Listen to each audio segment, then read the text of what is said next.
Mateo capítulo 6, vamos a leerlo desde el verso 5. Vamos a ver cómo el Señor ofrece ejemplos específicos sobre cómo nuestra práctica de la piedad, de la oración, de la misericordia debe ser que sí salgan de nuestro interior. Todo lo que hacemos debemos hacerlo para agradar a Dios, para buscar su reino, y que en su reino están todas las cosas que nosotros necesitamos. Y Él comienza hablando en el capítulo 6 acerca de guardarnos, de hacer nuestra justicia, de lo que creemos que es justo y correcto en nuestro pensamiento, de lo que creemos que es agradable delante de Dios y muchas veces no lo es. Y Él da ejemplos de cómo los escribas y los fariseos o los hipócritas, que no necesariamente son ellos, buscaban la práctica de la justicia fuera de la guía de la palabra de Dios, de los mandamientos, de sus estatutos, de sus leyes.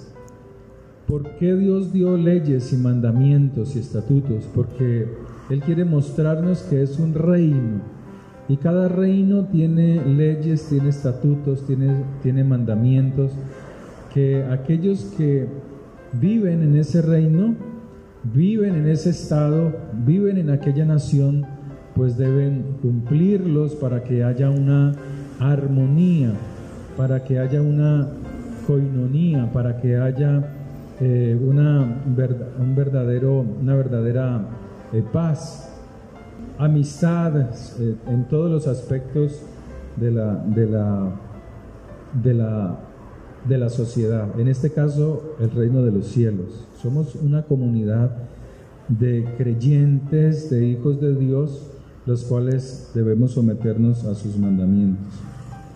Y uno de esos mandamientos es hacer misericordia.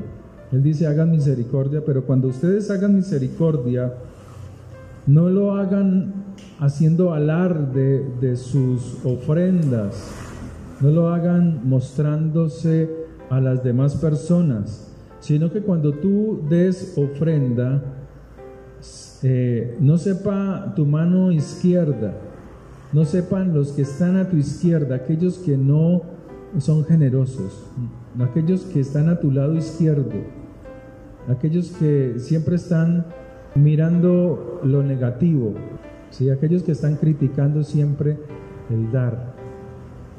Entonces Él dice: más bien que no lo sepan los que están a tu izquierda. Habla de tu mano izquierda. El lado izquierdo es el lado del egoísmo, el lado izquierdo es el lado del recibir para mí, recibir para no dar, ¿sí? Él dice: mas cuando tú des limosna, no sepa tu izquierda lo que hace tu derecha, para que sea tu ofrenda en secreto, y tu Padre que ve en lo secreto te recompensará en público. ¿Por qué dice te recompensará en público? Porque si uno quiere recibir, uno tiene que aprender a dar. Uno tiene que aprender a dar. En el matrimonio, equivocadamente hoy los matrimonios, uno oye diciendo entre ellos que se casan, pero tú vas a hacer esto, tú vas a dar el 50% y yo voy a dar el 50%. Tú vas a trabajar, mujer, tú vas a trabajar, hombre, y cada uno va a dar la parte que le corresponde. Así son los matrimonios hoy en día. O es que ella no está aportando nada, o es que él no está aportando nada. Siempre están buscando es la forma de no dar, de dar lo que apretadamente quiero dar. Pero en el matrimonio, según la Escritura, usted siempre tiene que dar el 100%. Usted siempre da el 100% en todo, en amor, en cariño, en las cosas que usted recibe para dar a sus hijos, a su esposa o a su esposo. Usted siempre tiene que dar el 100%. Habrán situaciones en las cuales uno de los dos no tiene la energía para dar el 100%, sino que está cansado, agotada, afligida por cualquier situación y solo está dando el 40%. Solo da el 40%. Entonces, debemos de entender que cuando damos el 100% podemos ayudar a ese cónyuge, a ese esposo o a esa esposa que está dando en su esfuerzo el 40% por una situación emocional, por una situación financiera. No podemos medirnos de esa forma, sino siempre el Señor nos enseña a dar lo mejor de nosotros para nuestro prójimo. Y así era en cuanto a esto, en cuanto a las ofrendas. Porque el dar trae bendición para el pueblo de Dios. Y el ejemplo está en que Yeshua se dio a sí mismo por nosotros, para que nosotros hiciéramos lo mismo por los demás. Amén. Darnos en amor hacia el prójimo. Entonces, cuando tú veas que hay una necesidad dentro del hogar, suple la necesidad si tienes cómo hacerlo. A veces es un buen consejo, a veces es un buen abrazo, a veces son manifestaciones de cariño, a veces sí son situaciones en las cuales se necesita dinero, pero no siempre. A veces puedes tú traer algo al hogar y lo puedes compartir con los de la casa. No necesitas esconderlo como hacen muchas personas. Estoy hablando de hogares conformados de padre, madre e hijos. ¿Sí? Entonces no necesitas esconderlo, sino dar, compartir. A veces los hijos también tienen cosas para dar, pero no dan, lo guardan para sí. Entonces la Escritura nos enseña que no creamos que cuando somos egoístas estamos haciendo lo correcto.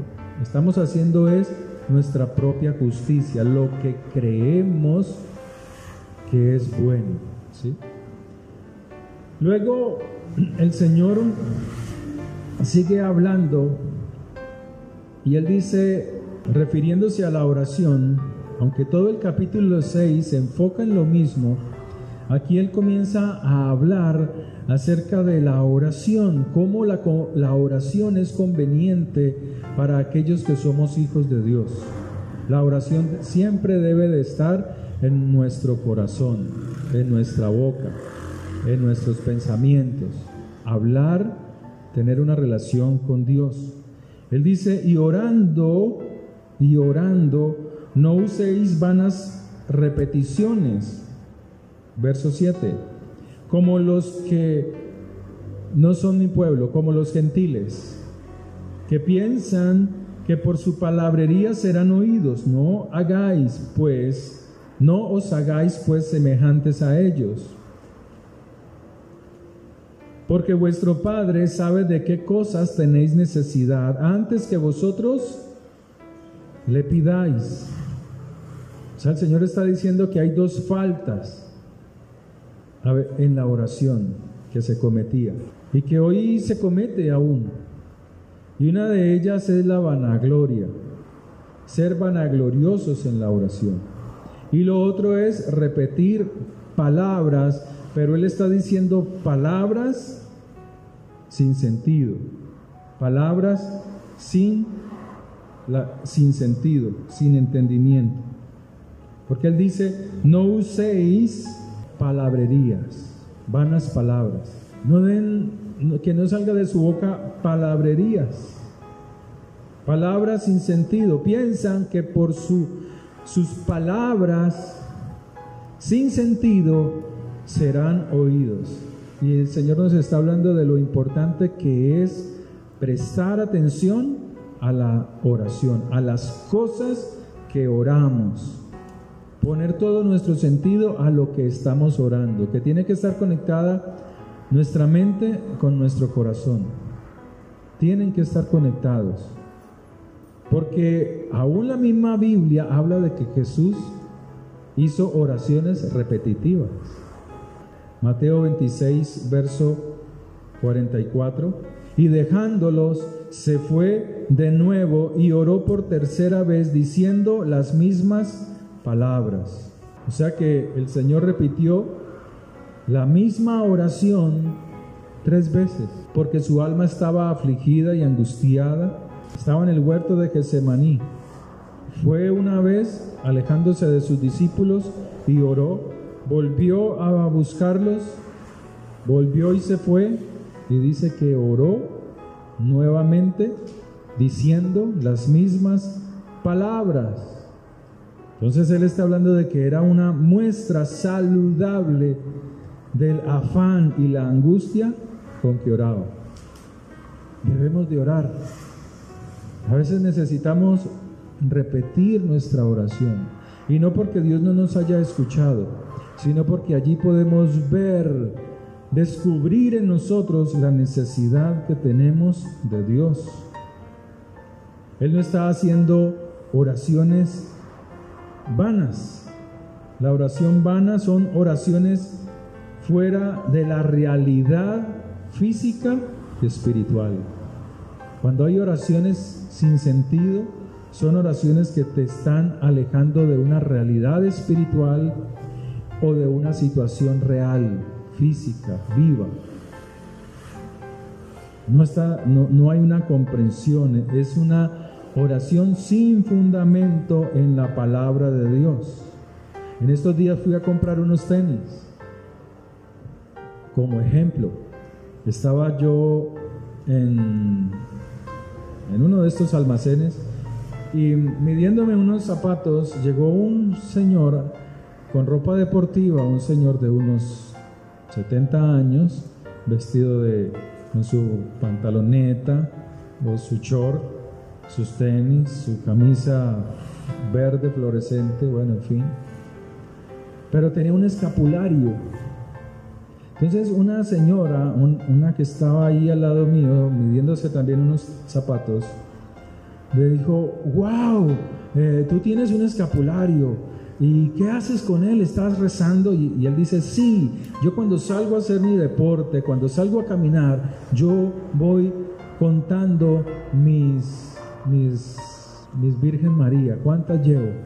Las voy contando. Él va contando cuántas lleva. Y él dice: yo voy rezando, Santa María, Madre de Dios, ruega por nosotros. Y él va haciendo esta oración, o este rezo, esta repetición de palabras sin sentido, porque no están fundamentadas en la palabra de Dios.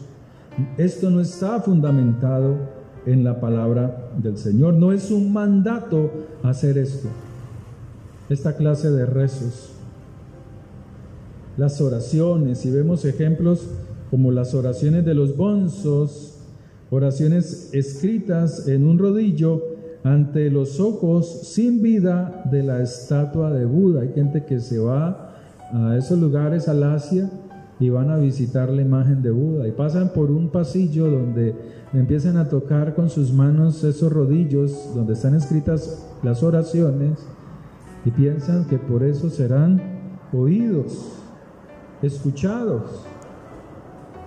Oramos a Dios no para que Él se entere de nuestra necesidad, sino que oramos para darnos cuenta, percatarnos nosotros mismos de nuestra necesidad de Dios, mostrando a través de la oración que dependemos de Él en todo momento y que de Él lo esperamos todo. Cuando oramos es porque estamos mostrando, viendo, mostrándole a Él y mostrándonos a nosotros mismos que dependemos de Él en todo. Hay cosas que tú tienes en tu corazón, anhelos, y tú debes de orar por esas cosas. Entonces el Señor es allí donde Él dice: vosotros pues oraréis de esta manera. Padre nuestro, comienza diciendo: Padre nuestro que estás en los cielos, santificado sea tu nombre. Venga tu reino, hágase tu voluntad como en el cielo, así también en la tierra. Y es por eso, precisamente porque no sabemos cómo hemos de orar, dice la palabra de Dios, porque no sabemos cómo orar conforme al corazón de Dios, como conviene. Es allí donde cuando entramos en la presencia del Padre, el Espíritu Santo nos ayuda. Eso es lo que dice Romanos 8:26. La oración del Padre Nuestro nos enseña a entender perfectamente la coordinación de los valores supremos hasta descender a las necesidades detalladas de cada día, nuestra necesidad.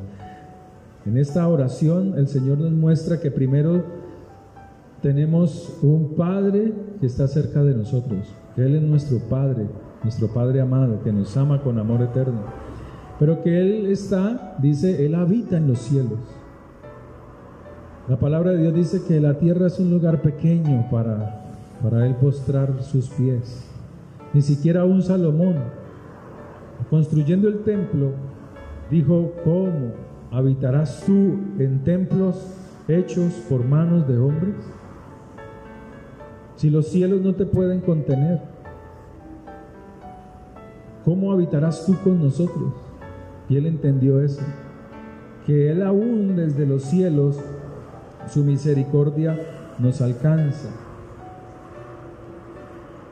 El Señor nos enseña, Yeshua, en el Padre Nuestro, nos indica que nuestra oración debe ser dirigida primeramente al Dios y Padre creador del cielo y de la tierra. Tu oración debe de ser dirigida a tu Padre celestial, no a ángeles como hacen muchos, no a imágenes, no a estatuas creadas por hombres, no a personas que ya fallecieron, como lo mencionamos ahora con el Buda, o aún hay gente que le ora a personas que ya han fallecido, sean padres o un hermano. No, tu oración debe de ser al Dios y Padre que está en los cielos. En todas las oraciones que Yeshua oró a Dios, se refirió a Él como Padre. La pregunta es si usted tiene la capacidad de entender que Él es su papá. Esa es la pregunta. ¿Usted tiene la capacidad emocional, cognitiva, para entender que Él es tu Padre eterno? Para entender que en toda situación debemos orar a Él, ser gratos con Él, buscarlo, o solamente oyes pero no entiendes. La pregunta es esa. ¿Podemos comprender, entender, profundizar verdaderamente el significado de un padre? Que no nos pase como a muchos, que cuando pierden o sus padres fallecen es cuando se comprende el valor de un papá, de un padre, cuando está ausente. Pero Él no está ausente. Este Padre eterno siempre está presente en nuestras vidas. Amén. Él es un Padre amoroso que se compadece si nos arrepentimos con verdad, si hay un verdadero arrepentimiento. Hace 8 días hablábamos acerca de eso, personas que llevan años en el mismo pecado y cuando ya van a morir, entonces: Señor, me arrepiento de mis pecados. Todo lo que se perdió, todo lo que pudo hacer y no lo aprovechó. ¿Por qué? Porque Dios mira que el arrepentimiento sea un arrepentimiento de corazón. Cuando hay arrepentimiento de corazón, damos buenos frutos, frutos agradables, frutos de amor, frutos de compasión. El Salmo 103, verso 13 dice: como el Padre se compadece de los hijos, se compadece Jehová de los que le temen. Porque Él se acuerda de nuestra condición, se acuerda de que somos polvo, somos nada.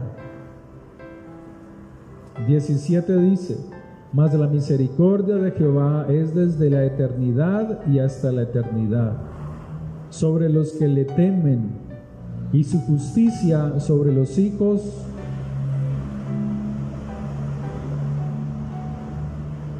de los hijos sobre los que guardan sus pactos y los que se acuerdan de sus mandamientos, no ha pasado de moda, para ponerlos por obra. Allí mostramos a Dios que le amamos. Y como dice el Señor, esa frase que siempre reitero yo: si me amáis, guardad mis mandamientos, y seréis amado por vuestro Padre. Eso es lo que el Señor dice. Entonces en este capítulo Yeshua nos enseña cómo debemos orar a nuestro Padre. Nos muestra las peticiones que estructuran el contenido de la oración. O sea, esto no es una oración cualquiera, sino que esta oración, o la oración que Él nos está mostrando como gentiles, que fuimos gentiles y ahora renovados en la sangre de Yeshua, Él nos está mostrando que aún la oración está estructurada, tiene una estructura, tiene una forma, y la primera parte es acercarte al Padre, reconociendo su dominio, tanto en el cielo como en la tierra, su amor, su misericordia, que desde allá Él tiene misericordia. Nosotros lo vemos como allá, porque nosotros vemos algo físico. Cuando nosotros nos hablan del cielo, siempre miramos lo que está allá, lo azul, pero el cielo es todo esto. ¿Dónde está la tierra? Metida en un universo. Entonces la oración tiene estructura, y las tres primeras frases se refieren directamente a Dios. Padre nuestro que estás en los cielos, santo, santificado sea tu nombre. Y así debemos de ser nosotros. ¿Cómo? Santos. ¿Es usted una persona santa? O sea, lo que usted hace, ¿lo califica usted para ser santo delante de Dios? Y es un mandato, ser santos. Es un mandamiento, ser santos. ¿Es usted una persona santa? ¿O tiene cositas por ahí guardadas, escondidas? Como Saúl, que tiene un botín guardadito, que Dios lo está viendo desde arriba, y como Saúl se creía más astuto que los profetas y que Dios, entonces Él lo dijo: escondan eso bien lejos, escóndanlo. Y llegó el profeta, le dijo: yo te escogí escogí al más simple de toda la tribu de Benjamín, para hacerlo rey, para colocarlo en lugares altos. Y te di una orden, te di un mandamiento: acaba con esta descendencia. Y no lo hiciste. Acaba con vacas, con todo, porque ellos maltrataron a mi pueblo cuando salieron de Egipto, atacaron la retaguardia. Y Saúl comenzó a excusarse y a decir: no, pero es que mira, mis hombres han escogido lo mejor de mí, del botín. Y eso que lo dijo porque el profeta le dijo: ¿y qué es este balido de ovejas y de todos estos animales que has traído? Es este. Porque así es, Dios descubre cuando tú sigues en tu terquedad, escondiendo tu pecado. El Señor llega un momento en que lo descubre. Ojo, que no pases vergüenza algún día. Cuando hay pecados escondidos y sigues en la terquedad, guardando y escondiéndote, llega un momento en que y eso, que no creas que los siervos de Dios no llegan a saber de tu pecado. Creen que lo pueden esconder. El que está en oración y buscando a Dios, ¿no? A Dios dice que Él le muestra sus secretos a los profetas. Entonces, aquí nos está mostrando que Él se refiere en esta oración, en estas tres primeras frases, a un Padre que es nuestro, que nos ha hecho hijos suyos, que está en los cielos, que es santo, su nombre es santo, y todo esto se refiere a su honor, su gloria, su esplendor. Y a ella, a Él debe de dirigirse no solo nuestra oración, sino una vida santa de parte de nosotros. Dice, hágase tu voluntad en el cielo como en la tierra. Es algo que se hará porque Él es el Todopoderoso. Pero es algo que nosotros, como hijos de Dios, debemos anhelar y participar de ello obedeciendo su palabra. Cuando obedecemos su palabra, estamos haciendo la voluntad de Dios.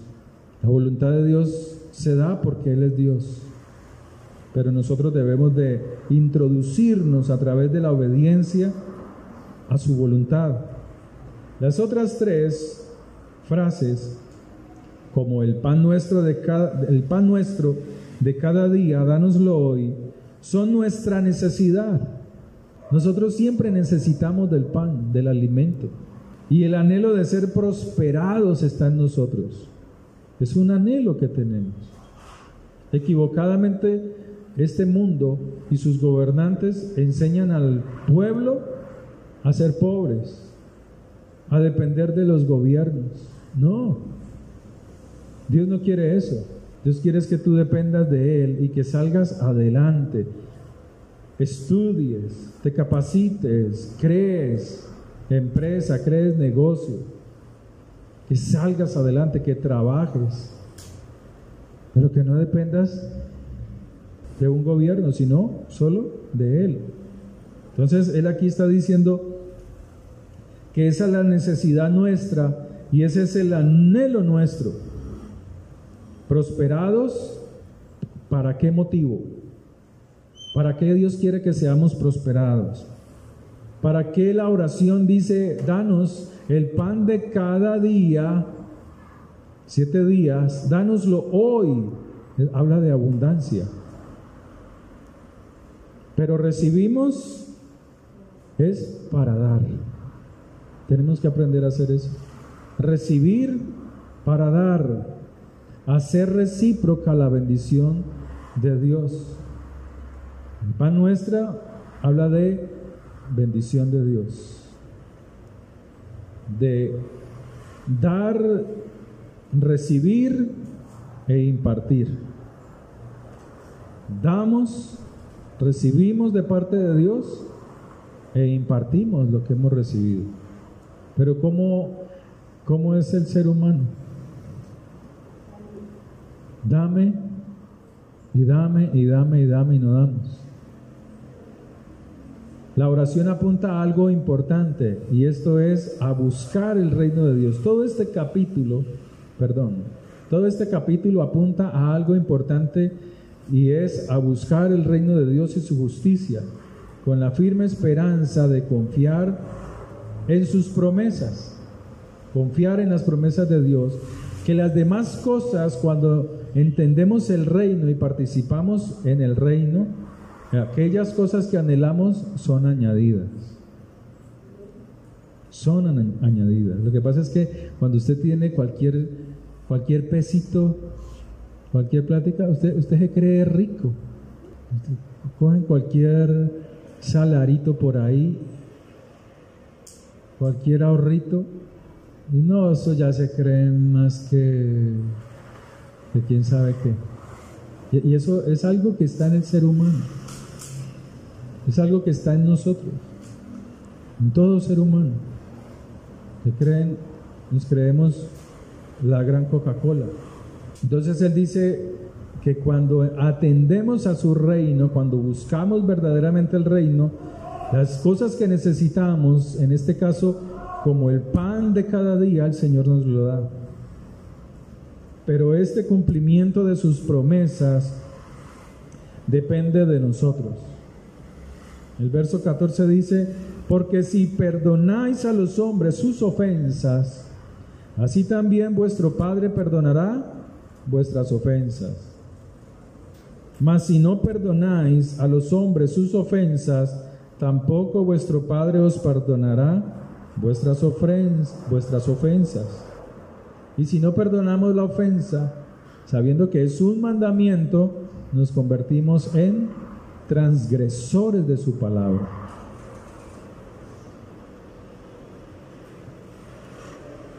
¿Cuántos odios llevamos guardados en nuestros corazones? ¿Cuántos rencores por cosas que nos hicieron, aún seres queridos, que no esperábamos de ellos algo malo y lo hicieron? Entonces el Señor está diciendo que cuando perdonamos, la gloria de Dios se manifiesta en nuestra vida. ¿Por qué? Porque nuestra oración es contestada, nuestra petición es contestada. La oración es contestada porque hemos quitado el obstáculo que retenía la respuesta a nuestra oración. Y ese obstáculo es la falta de perdón. Todo aquel que espera, y esto es para los creyentes, todo aquel que espera la venida del Señor debe perdonar y tomar distancia si es necesario, y seguir el camino al cielo, a la eternidad, si esperamos verdaderamente al Señor. Luego el Señor nos lleva y nos dice: haceos tesoros en los cielos. Pero antes de eso nos habla del ayuno y del ayuno, y dice: no seáis austeros como los hipócritas, porque ellos demuestran sus rostros para mostrar a los hombres que ayunan. De cierto os digo que ya tienen su recompensa. Mira, se parece a lo de la limosna o a la ofrenda. Dar sin esperar reconocimiento de los hombres. Asimismo es el ayuno. Pero tú, cuando ayunes, unge tu cabeza y lava tu rostro. O sea, no pongas cara de tristeza. Para no mostrar, o sea, para esconder de los hombres que tú estás ayunando. Sino que solo este ayuno es entre tú y tu Padre que está en secreto. O sea que hay oraciones, hay situaciones que tenemos, en las cuales debemos ser esforzados en la oración y acompañadas del ayuno. Hay oraciones, hay situaciones en las cuales debemos ayunar. Hay oraciones que necesitan del ayuno y la oración. Y tu Padre que ve en lo secreto te recompensará en público. Y ahora sí, aquí Él sigue mostrando la necesidad nuestra de depender de Él, de buscar primero el reino. Y Él dice: no os hagáis tesoros en la tierra, o sea, no estáis afanados por acumular tesoros en la tierra. Es un afán, un afán por acumular en muchas personas, hasta el punto que se vuelven egoístas. Y la primera manifestación de su egoísmo es con el reino de Dios. Porque Él nos está diciendo: no acumulen tesoros en la tierra. Nos lo dice porque este es un reino temporal. Esta tierra es temporal. Esta tierra es efímera, es pasajera. Las cosas se desgastan, se gastan, se envejecen, perecen. Y aquí tú no podrás, de todo lo que has acumulado, no podrás llevarte nada. Nada podrás llevarte. Nada. Lo único que le ponen a la persona cuando está en un ataúd es su ropa. Pero ni eso puede llevarse. ¿Por qué? Todo en este reino perece. Entonces Yeshua nos está diciendo que no está diciendo que te vayan a entregar tesoros en los cielos. Él no está diciendo eso. Él dice que ustedes, los que oímos su palabra, debemos hacer tesoros. Es un trabajo que nos corresponde a nosotros. Hagan tesoros en los cielos, háganlos allá. ¿Cómo? Con las riquezas de aquí abajo. Cuando tú recibes, para dar. Jesús dice, Yeshua dice, más bien, Él dice, haceos tesoros en los cielos. Y nos está diciendo es que si tú te vas a preocupar por algo aquí en la tierra, pues que más bien debes preocuparte es por el reino de Dios primeramente. Si por algo te vas a preocupar aquí en la tierra, primero preocúpate por el reino de Dios.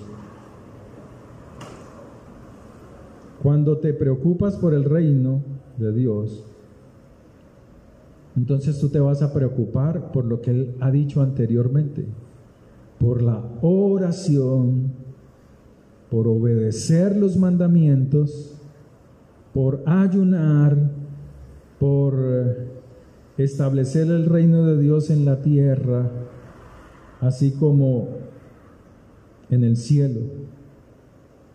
Te vas a preocupar por eso. Entonces el Señor nos enseña que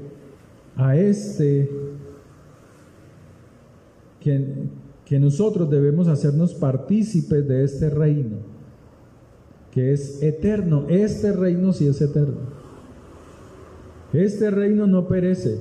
Este reino es firme, donde ni la polilla, ni el orín, ni el óxido corrompen, donde ladrones, allá no hay ladrones, porque el ladrón no entra al reino de los cielos. Ni hay robo, porque los que roban no pueden entrar al reino de los cielos. No hay hurto, y eso es lo que Él está diciendo aquí. Si van a hacer tesoros, háganlos con lo que tienen aquí para el reino de los cielos. Discipula a tus hijos con la palabra de Dios. Hoy en día, donde más rechazan la palabra de Dios es en los hogares. Vamos a orar. Vamos a leer la palabra de Dios. Otra vez esa. Estoy ocupado. Estoy ocupada. Vamos a orar juntos. No, porque si oro junto contigo, entonces me delatan mis pecados. Así es el pueblo de Dios hoy en día. ¿Tú oras con tu esposa? ¿Oran juntos? ¿Quién más? ¿Oras con tu esposo? No, hombre, eso ya no se da. Eso ya no sucede en los hogares cristianos. Porque hay pecados ocultos. Porque hay frialdad espiritual. Tan fríos. Por eso, ¿dónde se manifiesta la frialdad espiritual en el pueblo de Dios? ¿Cuál es la consecuencia? Los gobiernos. Cuando hay gobiernos con ideologías raras, es porque el pueblo de Dios en esa nación se le apagó el fuego, se le apagó la luz. Así de sencillo. Así lo dice la Escritura. Se les apagó aquella luz que tenían, aquel deseo por las cosas del reino de Dios se les apagó. El Señor nos manda a buscar el reino de Dios y su justicia. Instruya a sus hijos en la palabra, instrúyalos, oren juntos, ofrende, diezme, porque eso hace que el reino de Dios se mantenga. A veces me mandan videos de un señor tal Edgar, no sé qué, y ese señor critica a Raimundo y todo el mundo. Criticaba diezmos, ofrendas que se los robaban. Y vaya a ver, él tiene allí en su página, en su canal de YouTube, si quieres apoyarme, manda plata a este número, PayPal, Da Vivienda, o sea, hace lo mismo que de lo que está criticando, eso mismo hace él. Y los tontos creen que él es un pastor. Ese no es un pastor, ese es un vivaracho. Porque donde esté el deseo de tu corazón, ¿cuál es el deseo de tu corazón? Eso es lo que el Señor dice, donde esté vuestro tesoro, o sea, el deseo de tu mente, de tu corazón. Allí está. ¿Allí está qué? Allí estás tú, dice en el otro evangelio. Allí estás tú, detrás de eso. Donde esté el deseo de tu corazón, sea perecedero efímero o firme y eterno como el reino de Dios, allí estará tu corazón. Usted escoge. Oremos. Padre, te damos gracias por tu palabra, que tu palabra sea nuestra fortaleza, nuestra ayuda. Gracias porque tú eres Dios grande y poderoso, porque tú, Señor, eres quien nos sustentas con tu mano poderosa. Bendito tú que nos das la vida eterna. Y gracias, Señor, por el pan que tú sacas de tu boca y nos alimentas con él para fortalecernos, para ayudarnos. Gracias, Padre eterno, por tus siervos, por aquellos que aún se esfuerzan en medio de este mundo lleno de tinieblas, en predicar tu palabra, en llevar tu mensaje, rechazados, odiados, pero no importa, Señor. Bendice a tus siervos donde quiera que se encuentren. Bendice, oh Dios, a esta tu iglesia, a este tu pueblo. Sé tú ayudándonos. Sé tú, oh Dios del cielo, supliendo a nuestras necesidades físicas y espirituales. Te lo pedimos en el nombre de Yeshua. Que podamos amar tu reino, Señor, como tú quieres que lo hagamos. En el poder de tu nombre. Gracias, Señor. Bendigo las ofrendas y los diezmos. Que seas tú bendiciendo al dador alegre. Que seas tú trayendo toda bendición celestial y material. En el nombre de Yeshua. Amén. Que el Señor les bendiga, hermanos. Quedamos despedidos.